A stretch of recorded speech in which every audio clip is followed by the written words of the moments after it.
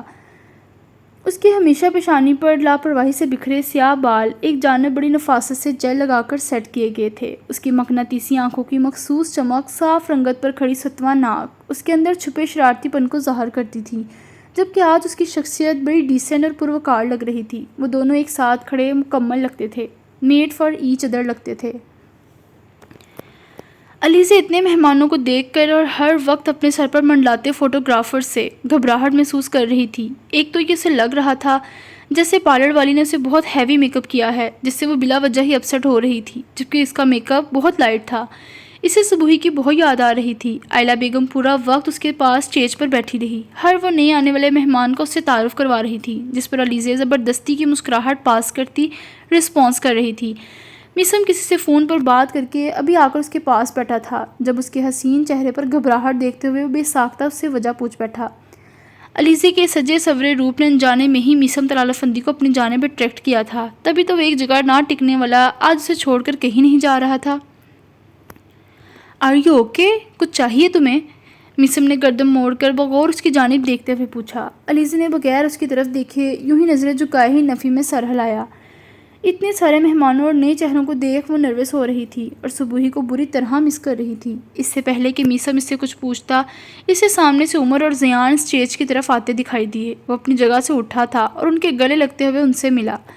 عمر اور زیان نے اسے پرجوشی سے شادی کی مبارکباد دیتے ہوئے گلے لگایا اور اپنے ہاتھوں میں تھامے ہوئے فریش گلاب کے گلدستوں کو علیزہ کی جانب بڑھایا تھا، جس سے اس نے ہلکی سی مسکراہٹ چہرے پر لاتے ہوئے تھام لیا۔ اس وقت ان پھولوں کی مسحور کن خوشبو نے اس کی طبیعت پر اچھا اثر ڈالا تھا۔ بوکے سائز میں بڑے تھے، جس پر علیزہ کو اپنی جگہ سے کھڑا ہونا پڑا۔ اس نے ایک بوکے اپنے سامنے پڑے ٹیبل پر رکھ دیا تھا، جبکہ دوسرا انجانے میں ہی اپنے ہاتھ میں تھامے ان پر ہاتھ پھیرتی ان کی تازگی اور نرماہٹ کو محسوس کرنے لگی۔ میسم نے عمر اور زیان کا علیزہ سے مختصر سا تعارف کروایا، جس پر علیزہ کی توجہ ان پھولوں سے ان کی جانب مبذول ہوئی تھی۔ اس نے اپنے بھاری پلکیں اٹھا کر ان دونوں کو دیکھا۔ تمہاری بہت تعریفیں سن رکھی ہیں ہم نے علیزہ، اور آج تم سے مل بھی لیا، عمر خوش اخلاقی سے کہتا اسے چونکا گیا۔ میسم نے اس کی بات پر اسے گھورا تھا۔ میری تعریفیں؟ علیزہ نے حیرانی کا اظہار کرتے ہوئے ایک نظر میسم پر ڈال کر اس سے پوچھا، جبکہ زیان کو اس کی معصومیت پر شک تھا۔ وہ شاک کی نگاہوں سے اسے دیکھ ہی گیا کہ آیا یہ سچ میں اتنی معصوم ہے جتنی دکھتی ہے، یا میسم کا کہا ایک ایک لفظ سچ ہے؟ ہاں، تمہاری تعریفیں؟ یہ اپنا میسم کرتا تھا۔ ایک ہفتے میں ہی تم نے ہمارے لڑکے کو اپنی سافٹ نیچر اور رکھ رکھاؤ سے امپریس کر دیا ہے۔ عمر نے اپنی مسکراہٹ دباتے ہوئے میسم سے جانے کون سے جنم کا بدلہ لیا تھا، جس پر وہ اسے آنکھوں میں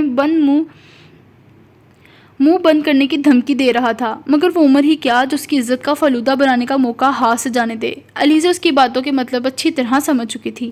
اس نے ایک سرد نگاہ اپنے پہلو میں کھڑے میسم افندی پر ڈالی تھی۔ اس کے خود کو دیکھنے پر میسم نے بے ساختہ نگاہیں چرائیں۔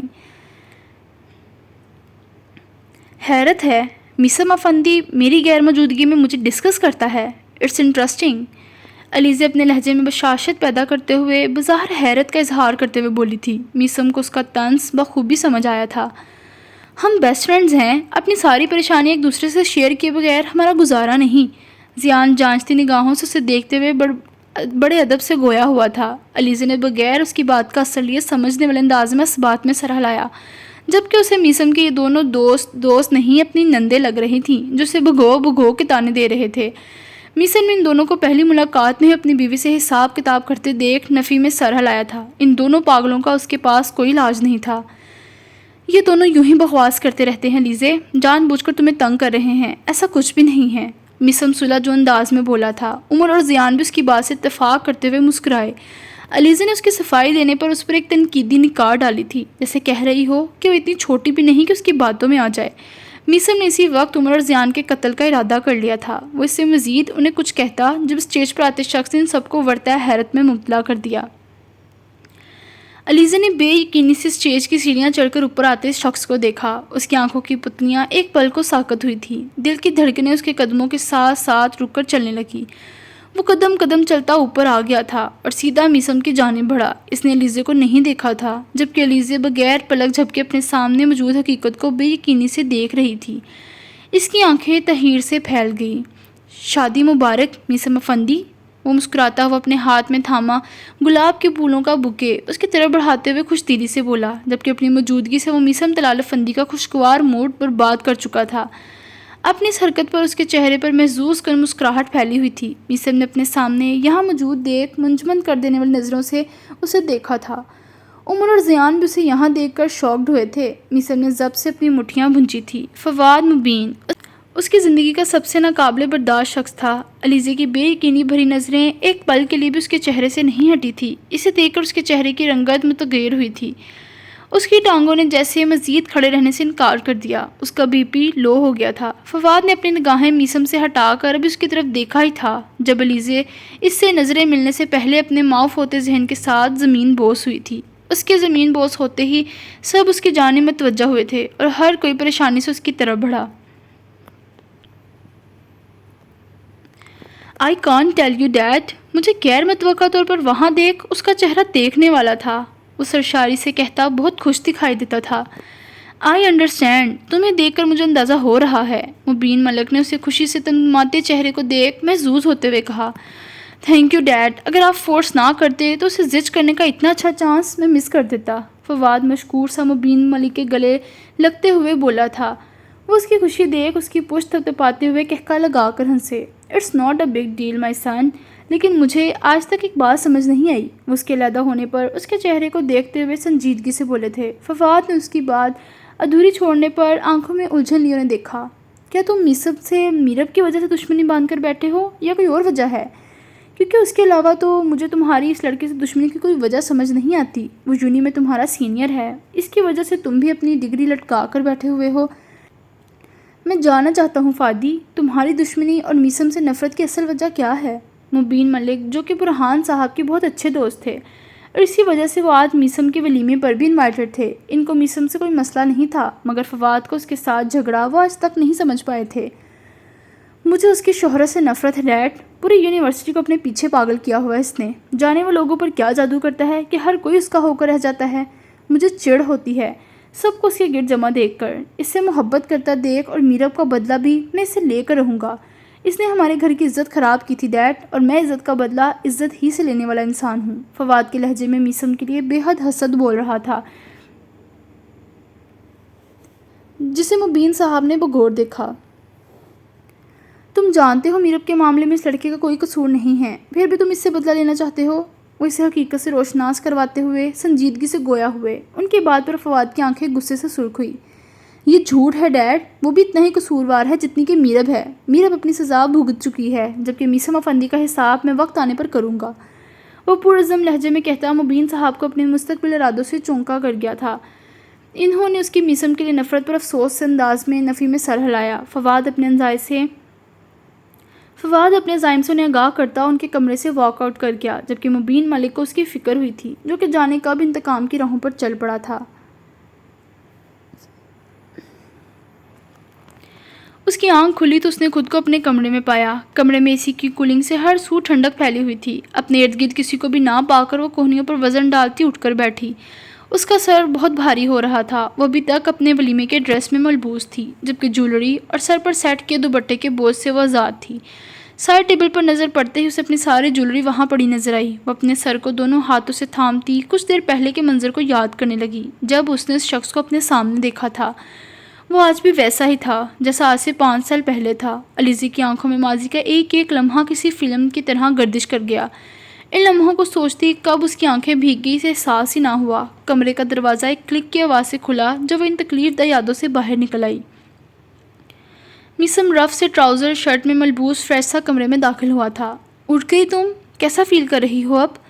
میسم متفکری سے اس کے نم چہرے کی جانب دیکھتا ہوا آ کر اس کے برابر ہی بیٹھ گیا۔ علیزے کو دیکھ کر لگتا تھا جیسے وہ کسی گہری سوچ میں ہو۔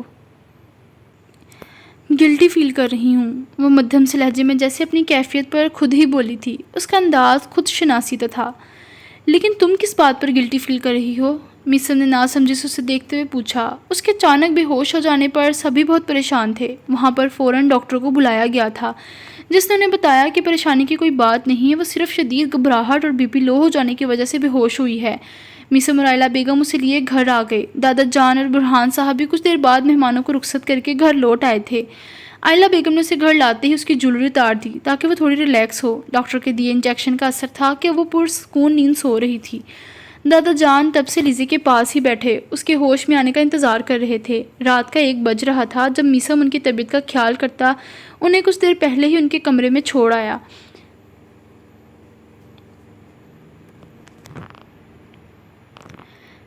میسم کے بولنے پر الیزے نے عجیب سے بدحواس اور متوحش سی نظروں سے اپنے قریب بیٹھے دیکھا۔ اس کا ذہن فوراً بیدار ہوا تھا جس سے اس کی پیشانی پر بل پڑے تھے۔ تم یہاں کیوں بیٹھے ہو؟ مری نہیں ہوں میں، ابھی زندہ ہوں، اور میں آخری بار کہہ رہی ہوں مجھے بہلانے کی ضرورت نہیں۔ میرے ساتھ یہ ہمدردی کا ڈرامہ کرنا بند کرو۔ میں تم سمیت تمہارے پورے خاندان سے نفرت کرتی ہوں۔ وہ خود پر آیا سارا غصہ میسم طلال افندی پر نکالتے ہوئے ٹھہر ٹھہر کر بولی۔ اس کا لہجہ کوفت زدہ تھا، رونت امیز۔ وہ اپنی بات بول کر خود پر کمفرٹر ہٹاتی وہاں سے اٹھ کر جانے لگی جب میسم اسے ایک لمحے میں بازو سے تھامتا واپس اس کی جگہ پر بٹھا گیا۔ الیزا نے اس کے انداز پر کھاد جانے والی نگاہوں سے دیکھا تھا۔ تم مجھ سے نفرت کرو یا محبت مجھے کوئی فرق نہیں پڑتا، لیکن ایک بات میری ہمیشہ یاد رکھنا لیزے میسم افندی، میرا کوئی بھی عمل دکھاوا نہیں ہے۔ میرے لہجے میں موجود تمہارے لیے کیئر اصلی ہے۔ میری ایسی کوئی مجبوری نہیں کہ میں تم سے ہمدردی کا جھوٹا ڈرامہ کروں۔ وہ ازحد سنجیدگی سے اس کی جانب جھکتا اس کی آنکھوں میں دیکھتے ہوئے اسے باور کروا رہا تھا۔ اس کی سیاہ آنکھیں اس وقت ہر طرح کے تاثر سے آ رہی تھی۔ اس کے کپڑوں سے اٹھتی لائٹ سی پرفیوم کی خوشبو الیزے بآسانی محسوس کر سکتی تھی۔ ایک پل کو الیزے اس کے لہجے کے زیر اثر آ کر اسے خاموشی سے دیکھی گئی، جبکہ یہ اثر کچھ سیکنڈز کا ہی تھا۔ اس کا ہاتھ اپنے بازو سے ناگواری سے ہٹاتی ہوئے ایک جھٹکے سے اس کے قریب سے اٹھی۔ اس کے کھڑے ہونے پر ایک دم سے اس کی میکسی کا بڑا گھیرا کارپٹ پر پھیل گیا اور اس کے براؤن بال شانوں پر اطراف میں بکھر گئے۔ میسم نے اسپاٹ نگاہوں سے اس کے غصے بھرے انداز کو دیکھا۔ مجھے تمہاری اور تمہارے خاندان کی کیئر کی کوئی ضرورت نہیں ہے۔ مجھ سے بات کرنے سے گریز کیا کرو اور اپنے کام سے کام رکھا کرو۔ میں اس گھر میں ہمیشہ کے لیے نہیں رہوں گی۔ جب وہ انگشتی شہادت اٹھا کر کہتی ایک پل کو رکی۔ اس کی گھر چھوڑنے والی بات پر میسم سرتا پاں سلگ اٹھا تھا۔ اس کا فشار خون بلند ہوا۔ وہ اپنی جگہ سے بے ساختہ کھڑا ہوا تھا۔ جب مجھے اپنی ماما کی رہائش کے بارے میں پتہ چلا میں اسی دن یہ گھر اور تمہیں چھوڑ کر یہاں سے ہمیشہ کے لیے چلے جاؤں گی۔ وہ اپنی خون رنگ ہوتی آنکھیں اس کے چہرے پر جمائے آگاہ کرنے والے انداز میں بولی۔ اس کے لہجے میں ہر طرح کا لحاظ مفقود تھا۔ شٹ اپ الیزے، کب سے میں تمہاری بکواس سن رہا ہوں؟ تو اس کا مطلب یہ نہیں کہ تمہارے منہ میں جو آ رہا ہے تم وہ بولو گی۔ بہت اچھی تربیت کر کے بھیجا ہے تمہاری ماں نے تمہیں، بالکل اسی کے نقش قدم پر چل رہی ہو۔ لیکن میں تمہیں ایک بات واضح کر دوں کہ میں کبیر افندی نہیں ہوں جو یہ سب برداشت کر لے گا۔ میں میسم طلال افندی ہوں جو اپنی عزت اور اپنے خاندان کی عزت کو قائم رکھنے کے لیے کسی بھی حد تک جا سکتا ہے۔ میں تمہاری ٹانگیں توڑ دوں گا اگر دوبارہ تم نے گھر سے بھاگنے کی بات بھی منہ سے نکالی تو۔ تمہارے لیے بہتر یہی ہوگا کہ انسان بن کر اس گھر میں رہو اور اپنی ماں کی دی ہوئی ڈکٹیشن کو فالو کرنا بند کرو، ورنہ تم مجھے ابھی جانتی نہیں ہو۔ میری خاموشی کو میری کمزوری سمجھنے کی غلطی مت کرنا۔ وہ اس کی باتوں پر بمشکل ضبط کرتا خفکی سے ایک ایک لفظ پر زور دیتا اسے وارن کر گیا۔ اس کے تنے خبرو نقوش سے سجا مغرور چہرہ، شکنوں سے سجی روشن پیشانی الیزے کو اپنی جگہ پر منجمد کر گئے تھے۔ اس نے میسم افندی کا یہ روپ پہلی بار دیکھا، اس لیے اس کی ہمت نہیں ہوئی تھی کہ وہ اس سے مزید بحث کرتی، ورنہ تو اپنی ماں کی تربیت کا طعنہ دینے پر الیزے اسے کبھی نہیں بخشتی۔ کہیں نہ کہیں میسم کا یہ غصہ بھرا انداز اسے سہما گیا تھا۔ وہ لب بھونج کر رہ گئی اور میسم پر ایک خفکی بھری نگاہ ڈال کر اسٹڈی روم میں غائب ہو گئی۔ آئی ہیٹ یو، اس کی پشت کو دیکھتی ہوئی وہ اپنی مٹھیاں بھونج کر بولی تھی۔ اسے جواب نہ دے پانے پر بے بسی کے مارے لیزی کی آنکھوں سے آنسو اس کے گالوں پر بہہ نکلے۔ گھڑی کی سوئیاں رات کے 3 بجا رہی تھی۔ کمرے میں ہر ایک سیکنڈ بعد ابھرتی ٹک ٹک کی آواز خاموشی میں تاش پیدا کر رہی تھی۔ وہ نیم دراز سا رولنگ چیئر پر بیٹھا اپنے سامنے دیوار پر بال مارتا ہوا اسے کیچ کرتا، پھر ایک ہی سمت میں واپس اسے سامنے دیوار پر مارتا گہری سوچوں میں گم تھا۔ وہ ظاہر تو گیند سے کھیل رہا تھا جبکہ اس کا ذہن کہیں اور تھا، اور یہ عمل پچھلے 1 گھنٹے سے دہرا رہا تھا، جس سے نہ تو اس کے ہاتھ تھکے تھے اور نہ ہی اس کا دل بھرا تھا۔ میسم کا غصہ تو اتر چکا تھا، لیکن اس کا موڈ بہت خراب تھا۔ اس کا آج کا دن بہت فضول گزرا تھا۔ اسے یاد تھا وہ دن جب دادا جان نے اسے فون کرتے ہوئے گھر بلایا تھا اور اسے بتایا کہ وہ اپنی پوتی کو ڈھونڈ چکے ہیں۔ میسم ان کی خوشی میں بھی ابھی ٹھیک سے خوش بھی نہ ہو پایا تھا جب دادا جان نے اس کے سر پر اس کے نکاح کا بم پھوڑا۔ وہ مزید 3-4 سال تک شادی نہیں کرنا چاہتا تھا، وہ کسی قسم کی ذمہ داریوں میں نہیں پڑنا چاہتا تھا، اس کی اپنی لائف تھی اور وہ اس سے بہت خوش تھا۔ دادا جان کے حکم دینے پر وہ انہیں منع نہیں کر پایا تھا اور علیزی افندی کو ہمیشہ کے لیے اپنی زندگی میں شامل کر کے دادا جان کو مطمئن کر دیا۔ لیکن اس لڑکی کے اپنی زندگی میں شامل ہونے سے وہ خود، اس کی ذات، اس کی پرسنل لائف، اس کی انجوائمنٹ اور خاص کر اس کی عزت سب کی بینڈ بجی ہوئی تھی۔ اس سے علیزی سے کوئی دلی وابستگی نہیں تھی اور ہو بھی نہیں سکتی تھی، کیونکہ وہ اس کی ماں کی حقیقت سے نظریں نہیں چرا سکتا تھا۔ لیکن یہ بھی سچ تھا کہ وہ اس سے نفرت نہیں کرتا تھا، اسے اس کی پرواہ تھی۔ وہ چاہتا تھا کہ وہ اصل حقیقت سے واقف ہو اور گھر کے لوگوں کو اپنا سمجھ کر ان کے ساتھ اچھے سے رہے، مگر اس لڑکی کا رویہ، اس کی نفرت اور اس کی بدگمانیاں ختم ہونے کا نام ہی نہیں لے رہی تھی۔ اس نے ہمیشہ اسے خود سے چھوٹی سمجھ کر بہت کاملی ہینڈل کیا تھا، اس کے رویے کو اگنور کیا، مگر آج اس کے گھر سے بھاگنے کی بات پر وہ اگنور نہیں کر پایا تھا۔ اس کا ضبط جواب دے گیا۔ اس نے بلا شبہ اپنے غصے کا اظہار کیا تھا، لیکن میسم کی آواز بلند نہیں تھی۔ وہ چاہ کر بھی اس لڑکی پر اپنا غصہ نہیں اتار سکتا تھا۔ وہ اس کے من پسند شخص کی اولاد تھی، جو اسے اپنی سگی اولاد کی طرح پیار کرتا تھا۔ میسم کو یہ لڑکی اپنے چاچو کی نسبت سے عزیز تھی۔ جو اہمیت اس کی زندگی میں کبیر کی تھی، اب وہ وہی جگہ اس کی بیٹی نے لے لی تھی۔ وہ اس لڑکی کو اپنی زندگی سے کہیں نہیں جانے دے سکتا تھا۔ کبیر کو وہ کھو چکا تھا، جبکہ لیزی کو کھونے کا وہ تصور بھی نہیں کر سکتا تھا۔ اس نے نکاح کرتے وقت یہی سوچا تھا کہ آج نہیں تو کل دادا جان کی پسند سے شادی کرنی ہے، تو ان کو خوش کرنے کے لیے وہ تب بھی حامی بھر گیا۔ لیکن وہ نہیں جانتا تھا کہ یہ شادی نہیں، بربادی ہے۔ وہ پھنس گیا تھا۔ ایک طرف دادا جان اسے لیزی کے قریب رہ کر اسے خود سے مانوس کرنے کی نصیحتیں کرتے، تو دوسری جانب اس کا دل اس لڑکی پر اعتبار کرنے کے لیے نہیں مانتا تھا۔ ہاں، یہ سچ تھا کہ میسم طلال افندی کے اپنے ٹرسٹ ایشوز تھے۔ وہ اسے زندگی میں تو داخل کر چکا تھا، جبکہ اسے اپنے دل میں جگہ دینا اس کے لیے آسان نہ تھا۔ ماضی میں ان کے ساتھ جو کچھ بھی ہوا، اس کے بعد اس کا ہر عورت سے اعتبار اٹھ گیا تھا۔ جو قیامت ماضی میں ان کے گھر آئی تھی، اس نے کہیں نہ کہیں میسم افندی کے دل میں اپنے اثرات چھوڑے تھے کہ وہ ان سب چیزوں سے بھاگتا تھا، اپنا دامن چھڑاتا تھا۔ کاش کہ ہمارے درمیان یہ وقت کبھی نہ آتا، ایک عمر گزار دیتے تم سے گفتگو کرتے کرتے۔ السمن وحید جاری ہے۔ تو ویورز، آپ کو یہ ایپیسوڈ کیسی لگی؟ جانے سے پہلے کمنٹس میں اپنی رائے کا اظہار لازمی کریے گا، اس سے ہمیں بھی بہت سپورٹ ملتی ہے، ہمیں بھی ذرا حوصلہ ہو جاتا ہے، اور میرے چینل کو لازمی سبسکرائب کر دیجیے گا۔ ملتے ہیں انشاءاللہ اگلی ویڈیو میں۔ اللہ حافظ۔